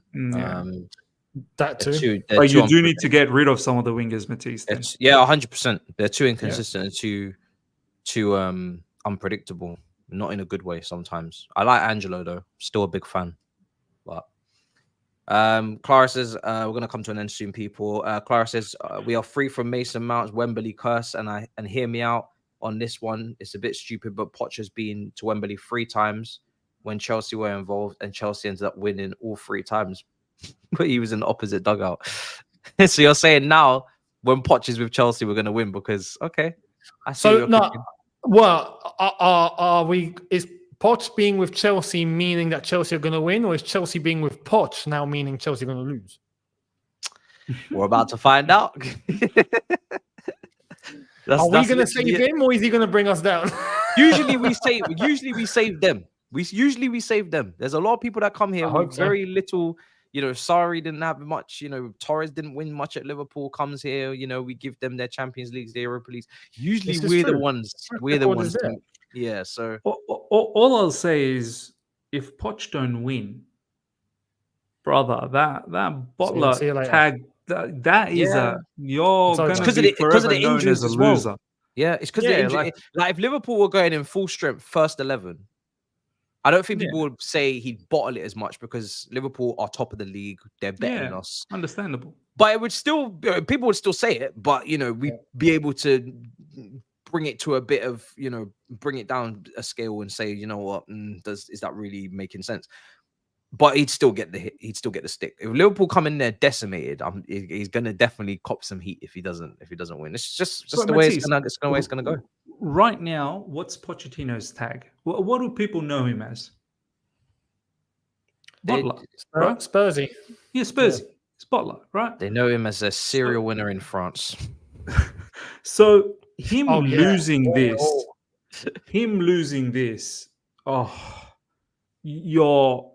it might just really, really seriously kill your reputation forever. You need to win now. You need to. In this country, especially. Yeah. Because he's not won anything here. So, thanks for cooking, Hugh. Bless your friend Robert. Yeah, Robert's funny, man. But Big up. Get Miz in Cobham now. That was after the speech from Clara about them having to feel the pressure. What about FFP when we win Sunday? I mean, I don't know how much Conference League pays. I can't lie, and how much someone said Carabao Cup 15 pays. million. Yeah, it doesn't pay. It doesn't pay anything much, but you'd think like no. Pays for Washington. Let's be logical. Like the owners are the owners, and the way that it's gone has been, but surely they've prepped for European competition. I'm gonna say that they have this under control until otherwise, because if they don't, then this is mad. This is why I'm saying maybe into next season. I don't feel like there'll be any consequences from the end of this season, but what we do next season might come back to bite us. Strasbourg and Chelsea both mid-table. Oh, by the way, just to add another spanner, and I saw some report flying around. Do you know some of the players, they have one of the add-ons as featuring in Europe? Who's that? So right now, a few players. Well, yeah, that's in Europe. So right now, some of them are on, say, let's say their wages are, I don't know, 130K, but that 130K it also has a European portion. So if you make it to Europe, then the kicker comes in. So right now they might be on, let's say, 100K. So that extra 30K will kick in once you're actually in Europe. They said we're going to get the lowest level of European football possible and get our money. I'd like to think that Conference League doesn't apply. Conference League is in Europe. It shouldn't apply. You're in Europe. Shouldn't apply. Bottom line is, Conference League should be Champions League football.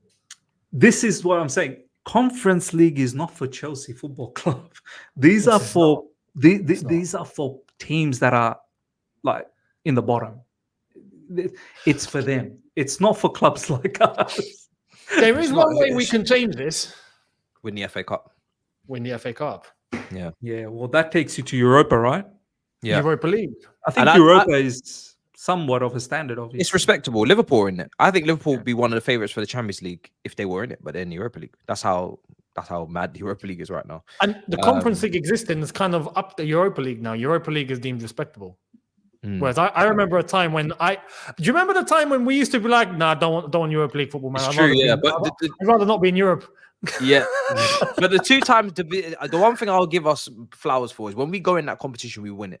We don't do what Arsenal do and what these other clubs do is they go in and win it. And they get embarrassed and they get knocked out. When we go into the Europa League, we win it. 2 times in, two W's. Simple as that. We don't go in there to play. We go in there to say, we're not meant to be here. But whilst we're here, we're going to win and we're going to make sure that you all know that this is not where we belong. And then we're going to go back to where we belong. And that's it. I love that. It's almost like dunking on like a younger year in school. Like we're not really meant to be playing against you lot, but we will play you twice a year and we're going to beat you convincingly.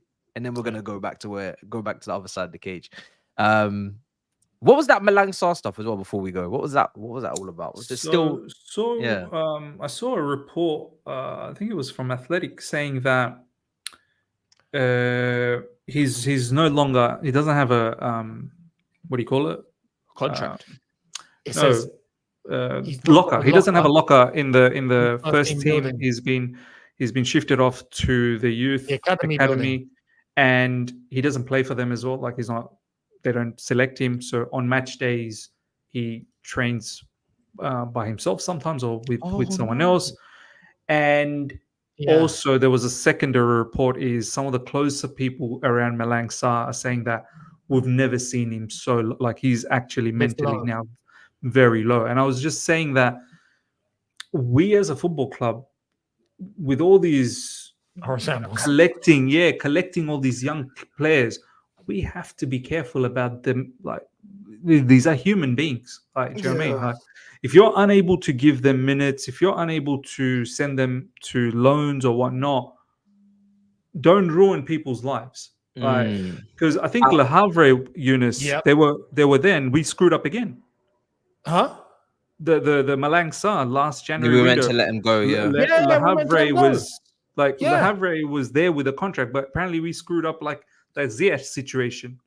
Yeah, that can't happen, man. That's I'm not gonna. That's on top of that. Like, look, I don't think there's any harm having who is a senior player. Let's be honest, on senior money, train with the first team squad. That's where realistically he should be. At Cobham, so you have to understand, there's the first team building. Yeah. There's the academy building.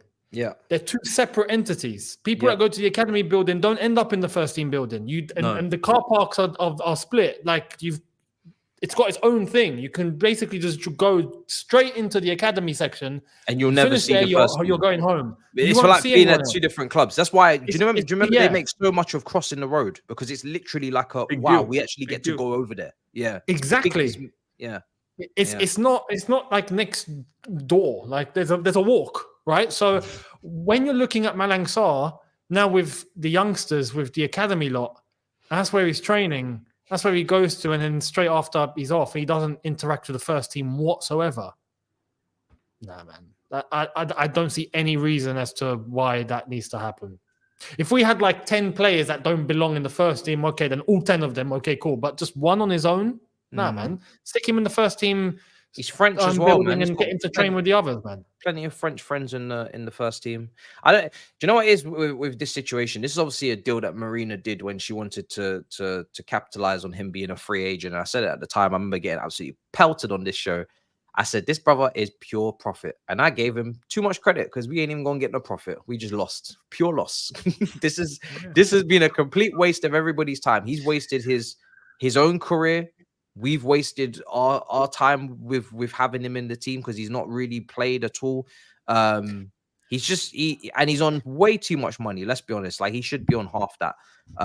But I do believe, I do believe that once you put someone on a contract of that money, which they're never going to see again in their career, they know they're not particularly, for all the centre backs that France have produced, he's not particularly up there, right? He's non-existent in that list in terms of top centre backs.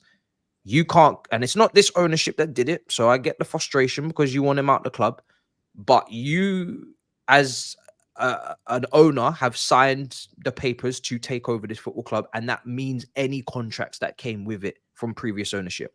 This is a deal that was done. He is under contract. I want him to leave. Everybody in the chat wants him to leave, but he has every right to see out his contract. That is what a contract is. If you sign, Matisse, he wanted to leave in January. He had all like laid out with that French. He was in France. He was in France. He had it all laid out, but I think that club's called Le Havre or something. Yeah, everything was done. What was the problem again? Chelsea didn't do the paperwork. Well, then that's even worse, then, isn't it? Because it's this like, what how I mean. are you The punishing brother the wanted player to for leave. how are you punishing the player for your lapse? Like that's like when Ziyech was meant to go out on loan to PSG last January, isn't it? Right. And then it folded as well. Yeah, man. Listen, and now the player's mentally not feeling well. And a lot of people are like, "Oh, what's he complaining about mentally? He's on 120k. Everyone should be." It's not about money. It's not about that. It's not about. I used to think like that. It's no. Look, money. If you're only thinking about money, eventually that runs out. You get tired. Yeah. I'm sure of it. Like, eventually it's not just about the money. Like, yes, you can enjoy with money, but then it gets to a point where it's like, okay, now what? Like, life is more than just that. Self-respect, dignity, it's about pride. What are you actually doing for yourself, your career, your life, like what you produce. What value do you have as a human? What value do you have? Exactly. Yeah, it goes beyond that, man. When you're looking at, there was a Le Havre director, right, that apparently said Chelsea agreed a deal, and at the last second they pulled the plug. They let Sarr travel to Le Havre to sort out all the details and the medical and all of that, but then they pulled the plug at the last minute. That's his words. Crazy. Apparently, he said everything was okay. The contract had even been submitted to the league, the LFP in France, but we never received Chelsea's cancellation. In the end, they just told him he wouldn't be leaving, and they didn't even answer the phone anymore. His words. So, I mean, look, the player now we're hearing reports from the Athletic saying that he's feeling low. People around him are saying that they've never seen this player as this low in their life. It makes me think that those articles are true. The Le Havre director or whoever, it's probably true. We screwed up here. What are we screwing up? Yeah, because realistically, if he was all about just money, right, and he's very happy and he's just shut up shop to stay, well, he'd be living his life. He'd be happy then. Absolutely. But if he's down, then that's count that it's a contradiction. So Exactly. And the bigger message that I want to drive here is, let this be an example. Like these owners are buying. Look, we've already wasted Andre Santos's 6 months of his career by sending him to Nottingham Forest. Let's see, obviously, Strasbourg, hopefully they use him. We've now brought back Cassidys to our team. Do you know what I mean? So let's see how much time we give him. We have to be very careful about all of these young players. Mudryk is becoming an issue for us. Huge issue. He's already an issue. And he's putting Instagram posts on a regular basis now, story that trust, believe, this, that. Like, you think he's not mentally hurting? 100% he's mentally hurting. That's a player that we never wanted. That's just a fetish that our owner had at that point. So no, it's true. We do need to be careful. It's true, because like you got these young players, and you're just like moving them from here to there twice a year, moving them from loan to loan to loan. Development is obviously about the technical side, the coaching side, but it's all about the mental side as well. If a player's not happy or comfortable or settled, or they keep moving every 6 months because you can't find the proper loan, that's going to hamper their development.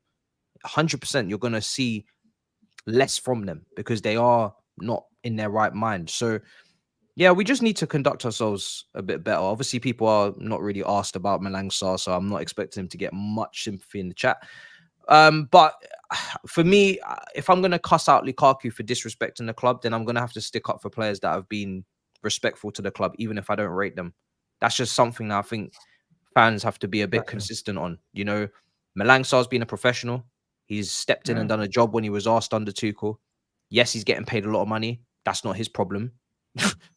Like, we're the ones that negotiated the deal. I said the moment we signed him, why did we give him 100k, 120k? Because the only reason why he's difficult to move on is because of that wage. Mostly, he doesn't want to come off that wage because he knows he's gonna make like 1/3 of that, and we put him on that wage. Who negotiated that deal? Why negotiate that deal? Was there a string of clubs in a queue for Malang Sarr? Oh, it's a bidding war. What? It's a free agent. What was he making before this contract? So again, that's our own stupidity. It's not his fault. If somebody comes to me to do, and I'm doing a job that I know is probably worth 30k a week, because somebody offers me 100k, you think I'm going to sit there and say, well, I don't want to be on too much money because it might be difficult to get another job, or I don't want to be an inconvenience? Bruv, give me the money. Exactly. So none of this is Malang Sarr's fault. He's not spoken badly about the club. He's not come and been unprofessional. He's done the loans we've asked him to do. He tried to leave in January, like you said. I've got no problem with him. I just don't want him here. But at the same time, you got to do it the right way, because I just feel like it's just better to create that culture of just acting a little bit more correct with our footballers, our players, when they come, because then when they do us dirty, we can actually have a grievances because we treat people properly. If we treat people like shit and then they treat us like shit, but we don't really care what happens either way, it just depends on the quality of the player, then it's a bit fickle. If we just say that everybody's got to treat us properly and respect us properly as a club, and we got to respect them the same way, regardless of the quality, then we're going to get some consistency on some standards. Everybody act up. Don't act up, act right. If we tailor it to quality, then you know what I mean, then there's gonna be some karma coming. So yeah, man. But it is what it is. We'll see. I mean, listen, there's nothing more to that story. That brother's got to leave in the summer, and yeah, hopefully he's calm. Guys, we're gonna wrap up. Miz, let the people know where to find you, bro. It's been a pleasure. Yeah, man. Been a fantastic episode once again. The other side of the coin, we're just going to be basically building up towards Liverpool. I've actually got Grease lined up for Friday, so let's see. Hopefully everything goes all right. It'll be interesting. Yeah, it'll be interesting. I haven't spoken to him. I think last time I went to his channel, I haven't spoken to him for a while, so it'll be interesting to talk now with the final looming, how their fan base is feeling. So I can't wait for that. And yeah, just all focus on the final, man. So yeah. Yeah, man. That's what's up next. Younes, let the people know where to find you, bro. It's been a pleasure. Yeah, has been, man. And yeah, looking forward to that final. Obviously, we'll see what goes down, all the build up and all that. Younes Talks Football, as well as all the news and that's happening. I'll give my thoughts and whatnot on there. Just a little quick one. You mentioned Grizz. I just want to say that episode about the strikers and Gerd Muller. Brilliant. Oh my god, I was in stitches. Oh dear. So, Bro, it's mad. yeah. And Big Mbappe up Saeed shout as well. Yeah. The Mbappe over Henry shout was an eyebrow raiser as well. That was mad. Yep. Oh dear. That actually. Yeah. Well, guys, I need to watch that Hazard podcast. That's what I'm on next. Yeah. That's a must. That's a must. Guys, make sure you smash up the likes. Make sure you subscribe to everybody's channels. Links in the description. And yeah, I will see you later on. I'm pretty sure I've got a watch along for Champions League.